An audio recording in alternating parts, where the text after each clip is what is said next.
What's up, my Melomaniacs? It's Melonie Mac, and I'm so excited to see you here. And today I have a very special review for you guys. It is the XP Pen Artist 22E tablet, which you can see right here. Isn't it amazing?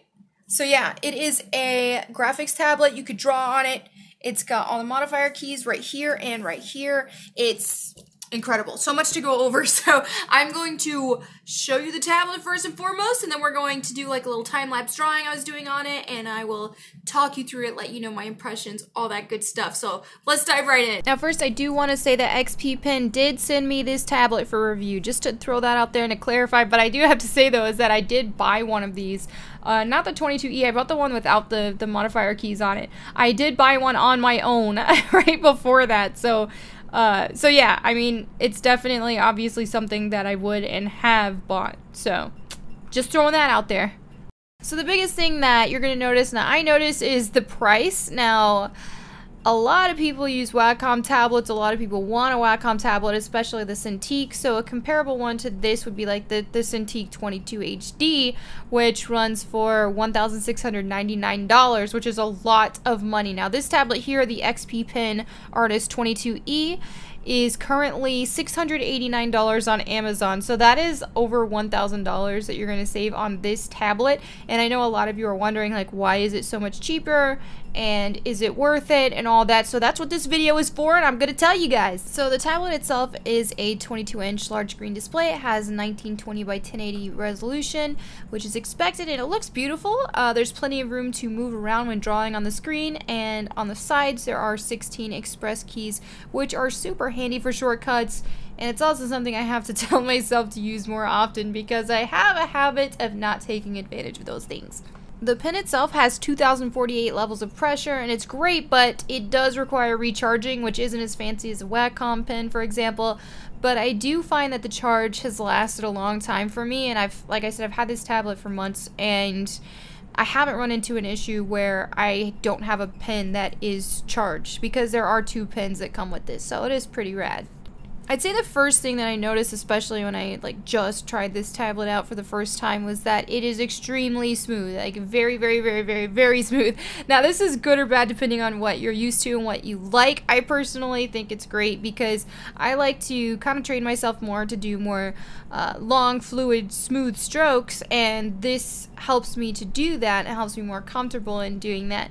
Now I know a lot of people prefer a more textured feel. It kind of feels a little more like pencil to paper or something like that. Now this does come with a screen protector, and with that screen protector it does give the tablet a little bit more of a texture, but I personally don't like it on there as much. I think that it's just, I don't know, I like the smooth feel. I like it much better without it, but it just depends on what you like, so you kind of might want to play around with it with and without the screen protector. So now I'm going to break it down to pros and cons. I'm going to start out with the cons, get those out of the way. And I would say probably the worst thing for me was the software and just the drivers in general, getting everything installed, and the calibration and all that. It was a pain, and it wasn't fun to navigate through, and I just feel like they could be a little more streamlined. So I would say that was the worst part of it. And aside from that, I would say, especially if you're comparing this to a really high-end tablet like a Wacom 22 HD, the build quality in terms of the materials does feel cheaper. The plastic, it just feels a little more plasticky, especially on the pen. The pen does feel a little bit cheapy. But I feel like for that price difference, with it being like that $1,000 difference, yeah, I wouldn't pay $1,000 more just for that nicer material, but that's just me. So speaking of pros, it gets the job done. It does what it's supposed to do, and I feel like I'm not limited at all. I feel like I can draw on this and do anything on this that I would want to do on a Wacom tablet. And like I said, I've been using Wacom tablets for so long. I've been using Wacom tablets for like 10 years. And yeah, I mean, I don't feel limited with this at all. So that's a huge pro. Obviously, it's what you want in a tablet. So ultimately, would I recommend this?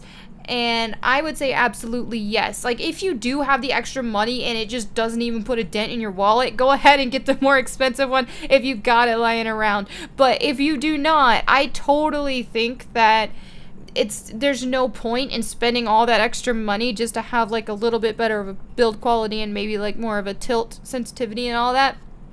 if I were to have to use my own money, I would spend it on this before I would spend that extra $1,000 on the Wacom 22 HD. That's just me. And so yeah, I think that anybody who wants a tablet that you want to draw directly on the screen and you want that feel and you really want to feel like you're taking your art to the next level, I definitely would recommend it. I think it's awesome, and so far it's just been great for me, and I look forward to drawing more on it. So there you have it, my review for the XP Pen Artist 22E tablet. I had so much fun playing with this thing. I'm excited to do a lot more art on it. As you all know, I've been wanting to make my own comic or manga for so long, and I keep like starting them and then like not knowing where to go from there and all that stuff. So I am equipped now, and hopefully I can find the time to actually complete something. So stay tuned for that. But I hope you enjoyed this video. Please like, comment, and subscribe. Let me know what you think in the comments below, and I'll catch you later. Peace.